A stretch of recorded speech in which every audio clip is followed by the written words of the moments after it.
जाने जीवन उमेर बुढो भए पनि बुढो भइन मन कि के हो मरी जाने जीवन उमेर बुढो भए पनि बुढो भइन मन उमेर बुढो भए पनि बुढो भइन मन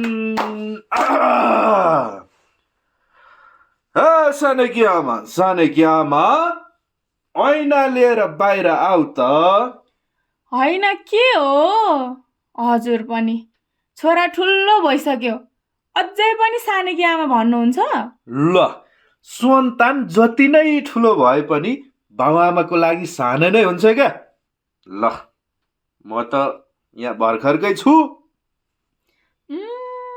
जवान छु जस्तो लाग्छ क्या हो उमेरले 3-20 नागिसक्यो ए लौ न म बुढो भइसकेँ भन्न खोजेँ कि ऐना लिएर आऊ त जाऊ छिटो गएर मलाई बुढो देखिन्छ त ए नवीन भाइ मलाई अझै बुढो देखिन्छ त तिमी आफै भन त अझै पनि 18 वर्ष ठिटाहरू मसँग भजन नाच्न डराउँछन् अब 18 वर्ष ठिटाहरूसँग नाच्न सक्छु भन्दै नाच्दै हिँड्नु न छोरा 18 वर्ष नागिसक्यो कति नै यो उमेरमा पनि ऐना हेर्नु पर्ने हेर्छु नि हो हेरिरहन मन लाग्छ क्या अनुहार धमिलो भए पनि ऐना चम्किलो छ अब ऐना भन्दा पनि तेजिलो हाम्रो छोरो छ उसलाई डाक्टर बनाउनु छ डाक्टर बनाएपछि यो पोक्चे अनुहार पनि कति सुन्दर देखिन्छ होला ल्याउ तिमी पनि हेर यो ऐना हेरेर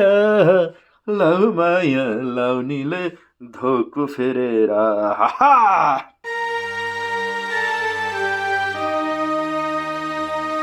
होइन फेरि के भयो तिमीलाई किन निराश हुन्छौ र डाक्टरकी आमा बन्ने भाग्यमा लेखेको छ बुढेसकाल लागे पनि ऐना हेरेर लाली पाउडर लाऊ छोराबाट यति ठुलो आश राखेका छौँ सहरमा ऋण नै गरेर भए पनि डक्टरी पढाउन त सुरु गरियो कतै साथीहरूको लैमा लागेर बिग्रियो भने ऐनामा त के यो समाजको अगाडि मुख देखाउन गाह्रो हुने हो कि के बोले होइन के बोले कि तिमीले हाम्रो छोरो साथीहरूको लैमा लागेर बिग्रिने होइन साथीहरूलाई अझ सम्झाउँछ बुझ्ने भइसक्यो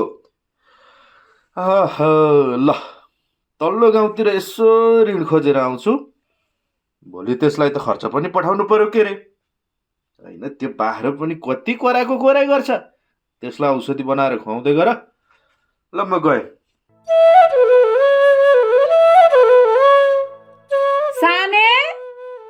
साने अझै तिम्रो उठ्ने बेला भएको छैन लु छिटो उठ अब हुन त कलेजमा पढाइले थाकेको होला सुता होइन यो बाख्रा पनि कति कराएको हो चोटामा अलिकति गाजा राखेको थिएँ हिजोदेखि धोइ पताल खोज्छु कहीँ भेट्नु छैन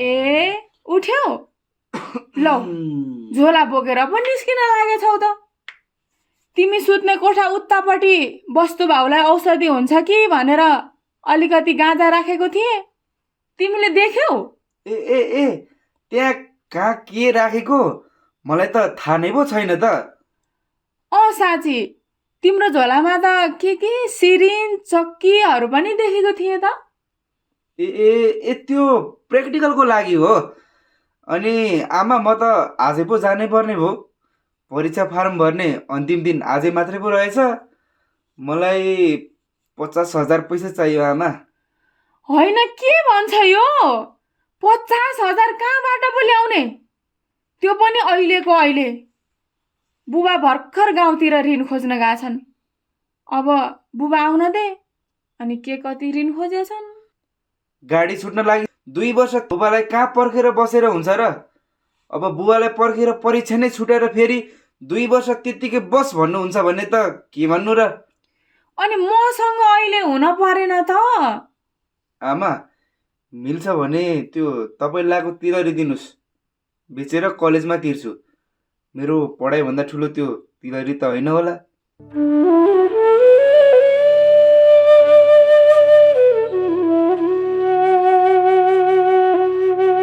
छोरा, हाम्रो लागि यो गहना घर भन्दा तिमी अनि तिमीले देखेको सपना ठुलो हो।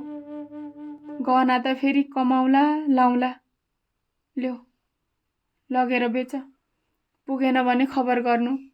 ऋण धन जसरी भए पनि हामी पैसा पठाउँछौँ।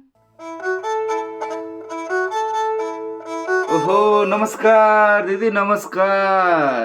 नमस्कार नमस्कार। होइन, यता आमा छोराको के हुँदैछ? अनि भाउजू किन निराश हुनु भएको?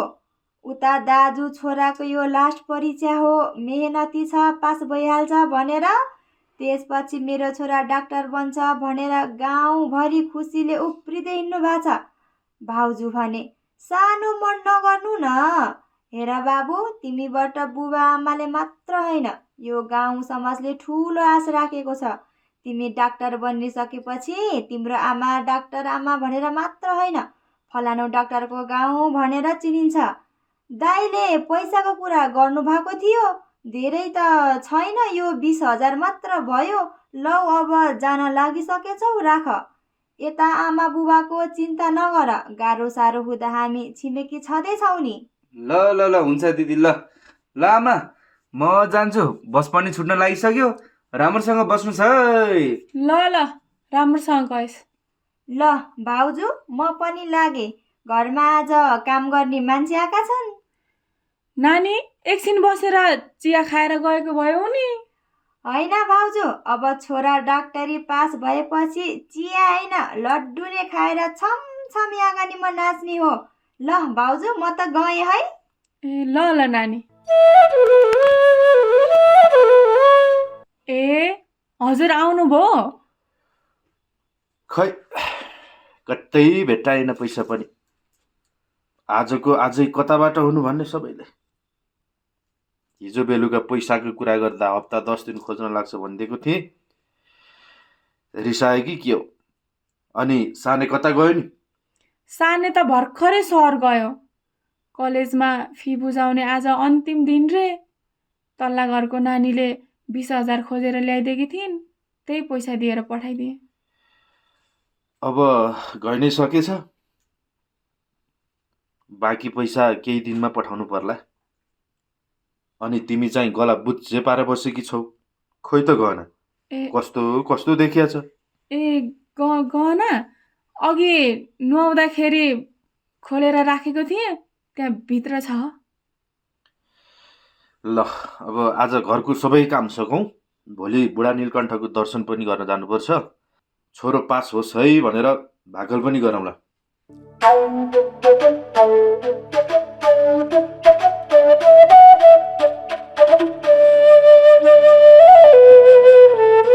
खै त यति बेलासम्म आइपुग्दैन त। नआए त सुकै छैन। यो चिज यस्तो हो कि चुम्बकले फलाम तान्दैन, तर यो चिजले मान्छे त्यसरी तान्छ। खोइ खोइ ल्याउ न, मलाई गाह्रो भइसक्यो, खोइ छिटो ल्याउ न। पहिला पैसा पैसा। तेरि पैसा छैन। ए यो तिलरी ल्याएको छु, बाँकी पैसा मैले गर्लफ्रेन्डसँग मागेको छु, ल्याउँदै थिएँ। तोला नै छ कि क्या हो? ला खा।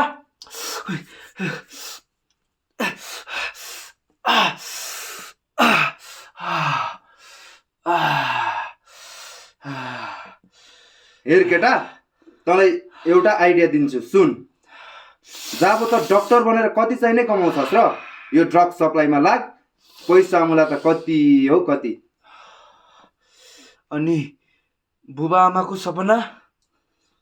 पैसा भएपछि सपना त के, विपना कल्पना सबै वरिपरि। सुन, तैँले यदि ड्रग्स चौकी नाका कटाइस् भने 50,000 कमिसन पाउँछस्। अनि आफ्ना साथीभाइहरूलाई पनि खुवाउन बानी बनाएर सङ्ख्या बढाइस् भने त्यहाँबाट पनि कमिसन पाउँछस्। अझ त आफैले लगानी गर्न सक्छस् भने झन् मालामाल हुन्छस्।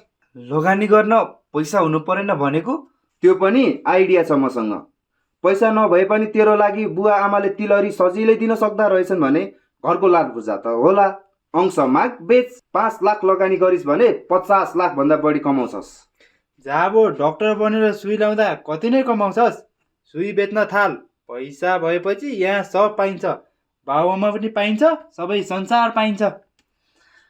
हो पैसा कमाउने त यो पो हो आइडिया। ठिक हो, को पढिरहन्छ, अब अरू के गर्नुपर्छ? मैले जे पनि गर्न तयार छु। बल्ल केटो लाइनमा आयो। अनि सुन, अर्को पनि आइडिया छ। तेरो छोकरी त होला, सक्छस् भने उसलाई पनि सेवन गर्न सिका र उसका साथीहरूलाई पनि खान बानी लगाउन्। केटी मार्फत सामान सप्लाई गर्न पाइयो भने झन् गजब हुन्छ। यति कुरा ख्याल गर, पैसा पैसा। अनि एउटा कुरा सुन, यो धन्दामा पुलिसले कसै गरी थाहा पाउनु भएन। यति जो मार्फत थाहा पाउँछ त्यो सकिन्छ। हामी गयौँ, यहाँ अहिले कसैले शङ्का गर्न सक्छन्। हेलो, म यहाँ आइसकेँ, तिमीले भन्ने ठाउँमा आइसकेँ। ल ल छिटो।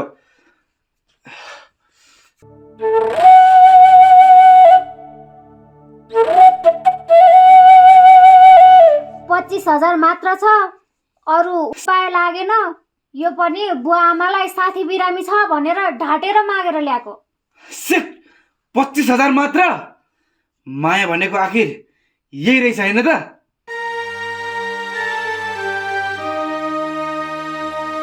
त्यसो नभन जीवन, मेरो जिन्दगी भनेकै तिमी हौ।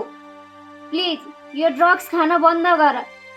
छोड्छु छोड्छु भनेर तिमीले धेरैचोटि कसम खाइसकेका छौ र पनि तिमी अझ भनेको मान्दैनौ। हुँदा हुँदा साथीभाइलाई पनि फगाउँदै खुवाउन थालेका छौ रे। भोलिको भविष्य मेरो अनि आमा बुवाको चिन्ता छैन है? यो के सामान ओसार पसार गर्न नलगाऊ, म सक्दिनँ, यो गलत हो। यो दुर्व्यसनीबाट मुक्त हो प्लिज। बरु अरू जे भन्छौ मान्छु। यदि मैले भनेको मान्छौ भने र मेरो माया लाग्छ भने तिमीले यो ड्रग्स 10 जनालाई भन्दा बेसीलाई खुवाऊ। कसरी हुन्छ? जसै गरे पनि खुवाऊ। 10 जना रे? 1 जनालाई पनि सक्दिन। लाज लाग्दैन? अलिकति शरम छैन? तिमी आफू त बिग्र्यौ। हेर, यो काम ठिक होइन, गलत गर्दैछौ। म अब तिम्रो बुवा आमालाई भनिदिन्छु। सुध्रेनौ भने पुलिसलाई पनि खबर गरिदिन्छु। म तिमी जस्तै तिम्रो कारणले अरू साथीहरूलाई बिग्रन दिन्न। म सबैलाई भनिदिन्छु। के रे? पुलिसलाई भन्छस् रे? त बाछे पो भन्लास्। तँलाई अब मार्छु म, त मर अब। छोड। तेरी साला टेन्सन पो थी त। यसले ओहो मेरो बाउमालाई भनिदियो भने गाह्रो पर्छ मलाई। हे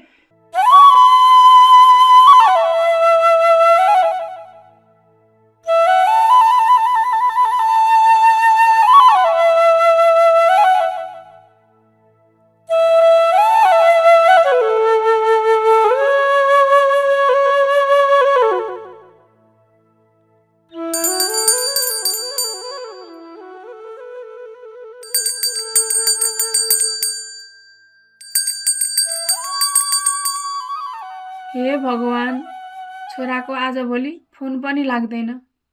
रिजल्ट पनि आउने बेला भयो होला। 8 पास भइदियोस् है भगवान। छोरा पास भयो भने भगवानलाई 108 वटा लड्डु चढाउँछु। बजारबाट फोन आएर बुबा पनि हतारिँदै जानु भएको थियो। यति बेलासम्म त आइसक्नु पर्ने हो। ए, आइपुग्नु भयो? होइन, किन पो निराश हो? खै, टिका लगाउनुस्। के भो, छोराको रिजल्ट नराम्रो आयो कि क्या हो? कतै छोरा फेल त भएन?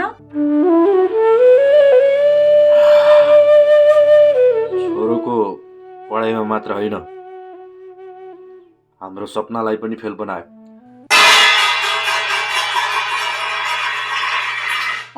होइन, के भन्दै हुनुहुन्छ हजुर? ए भगवान, म यो के सुन्दैछु?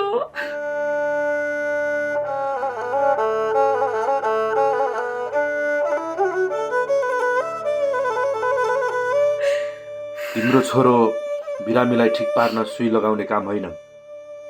आफै नसाको सुई लगाउँदै नसा सेवन गर्दै ड्रग्स लागु औषधको व्यापार गर्दो रहेछ। अब हाम्रो छोरो डाक्टर बन्दैन सानी। राम राम राम साने, यो कुरा सब साँचो हो? झन् आमालाई नभन्नु भनेको होइन, बाटो भएर खुब भन्नुपर्ने। बाउसाउ भन्दिन अनि। बुबासँग किन ठुलो स्वर गर्छस्? के बुबाले भनेको कुरा साँचो हो? हो हो हो, तपाईँ पनि धेरै नगराउनु। साने, तैँले यो सब किन गरिस् भन् त? तँलाई हामीले के कुराको कमी गराएका थियौँ र? तैँले यस्तो गर्छस् भनेर त हामीले कहिले पनि सोचेको पनि थिएनौ। सोचेको भए भइहाल्थ्यो नि। धेरै रुना धुना नगर्नु, मलाई पारो तातेर आइसक्यो। यो सब सुनेपछि गाली खानुभन्दा बरु म छुट्टै बस्छु। मेरो पाउने अंश खोइ, मलाई आजै चाहियो।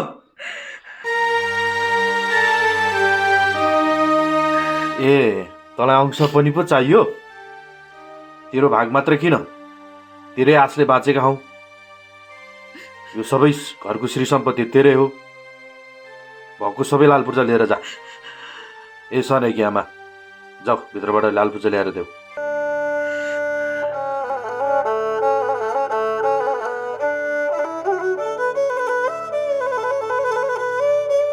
ला राख। हेर छोरा, तँलाई म बिन्ती गर्छु, बरु तेरो पाउ पर्छु, तर यो लागु औषध खान छोडिदे। ए धेरै मलाई अर्थी नद्या, बरु मलाई बाउआमा चाहिँदैन अबदेखि। छोरा, ए साने, हामीलाई छोडेर नजाऊ। म तिमीलाई कतै जान दिन्न। घरमै बस छोरा। ए सानेका बा, रोक्नुहोस् न छोरालाई, रोक्नुहोस्।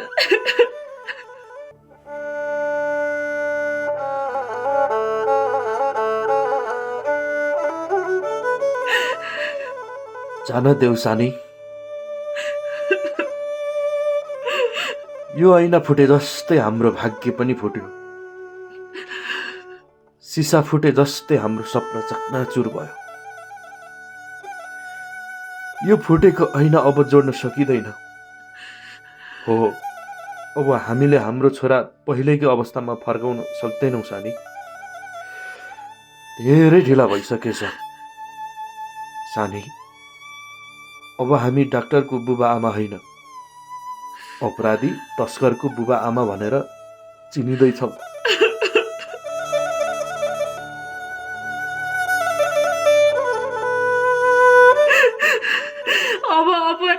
अब अरू अपराध गर्नबाट रोक्नु सानेका बा। त्यहाँ पुलिसलाई खबर गरेर भए पनि समातेर त्यसलाई कहीँ कतै जान नदिनुहोस्। ए, पुलिसलाई पो भन्छौ तिमीहरू? बाँचे पो भन्छौ त?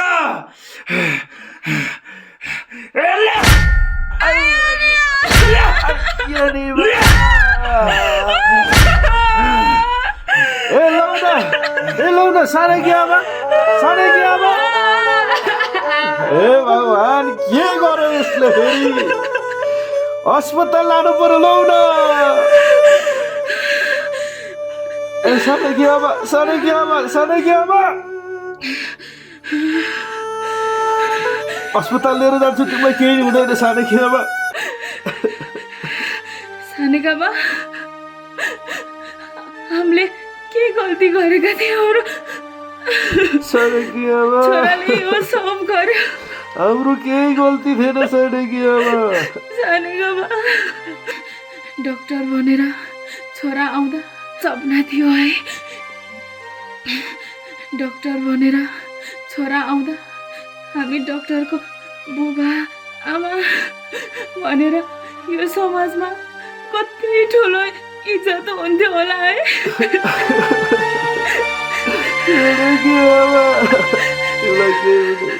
हामी बुढेसकालमा चोट लाग्दा उपचार गर्ला, अकालमै मर्न नदेला भनेको त हामीलाई नै पो। सानैकी आमा भगवान, यो के हो? यो छोरोले के गरे? सानैकी आमा उठ न। ए भगवान, यो के भइरहेछ? सानैकी आमा उठ न। अब त आमा त मरी, तिमी बाउ पनि मर अब।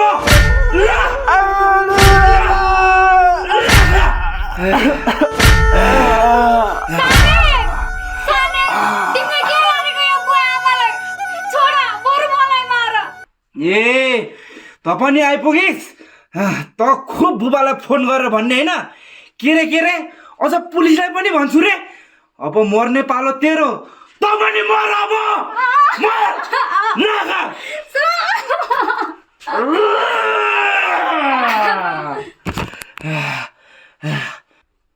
साला अब कसैको मतलब छैन।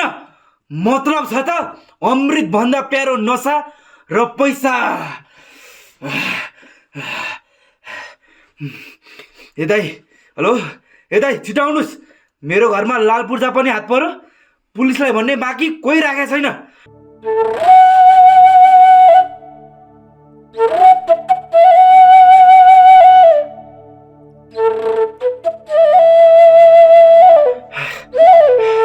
होइन, यो सब तैँले के गरेको? ल यो लाल पूर्जा अब मैले 50 लाख कमाउनु पर्यो। साला यसले त हामीलाई पनि मार्छ कि क्या हो? बाउ आमा प्रेमिका त भनिन, मैले भनेको मानिनस् भने तिमीलाई पनि छोड्दिन।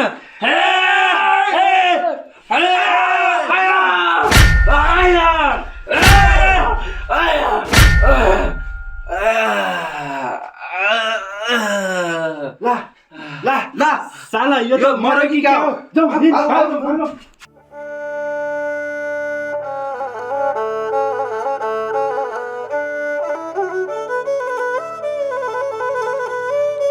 हेर्नुहोस् त हजुर, आज तपाईँ हाम्रै आँखा अगाडि एउटा परिवार सकियो, आफन्त सकियो, एउटा समाजको सम्भावना सकियो, देश बनाउने शक्ति सकियो। यो सब हुनुको कारण भनेको लागु पदार्थ दुर्व्यसनी हो। लागु पदार्थ दुर्व्यसनीले तपाईँ हाम्रो देश र समाजमा यस्तै जघन्य घटनाहरू घटिरहेका छन्। हजारौं युवा शक्तिहरू दुर्व्यसनीको शिकार भएका छन्।